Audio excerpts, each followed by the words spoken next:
10 ग्राम शिंगरफ को अच्छी तरह खरल करें। बारीक करने के बाद इसमें थोड़ा थोड़ा शीर मदार डालते जाएं और खरल करते चले जाएं, हत्ता कि 120 ग्राम शीर मदार इसके अंदर जज्ब कराकर टिकिया बना लें।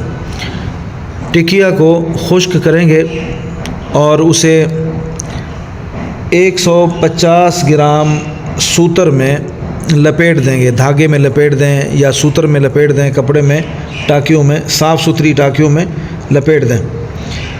ये गोला सा बन जाएगा। अब इसे आपने लोहे की एक कढ़ाई के अंदर रखना है और ऊपर सुलगता हुआ अंगारा रख कर महफूज जगह पे संभाल के रखना है, हवा से महफूज हो। हवा से बचाने का मकसद ये होता है कि ये एकदम शोला पकड़ के जल न जाए। ये सिर्फ़ सुलगता रहेगा। सुबह तक इंशाअल्लाह ये तमाम गोला जल कर राख हो चुका होगा। अब आपने उसे इंतहाई मोहतात तरीके के साथ राख को हटाकर उसमें से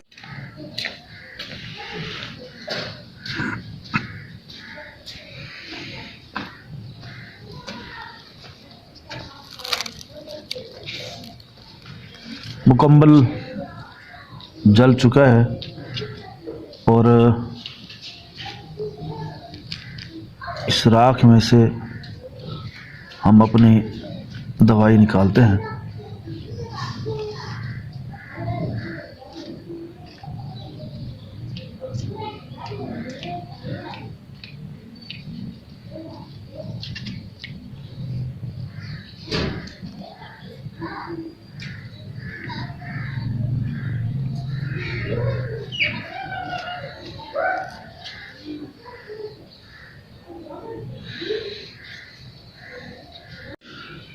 सूत में से ये दवाई हमने हासिल की है और कुछ इसमें कपड़े के टुकड़े सूत के उसकी राख मौजूद है, उसे इंशाल्लाह हम निकाल लेंगे।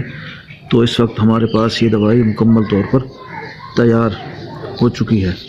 जैसा कि ये कुछ टुकड़े हैं सूत के, ये कुछ टुकड़े हैं, बाकी ये दवाई मुकम्मल तौर पर तैयार हो चुकी है। तो ये जो कुछ था, ये जो शिंगरफ आपके सामने है, ये इस शक्ल में आ जाएगा।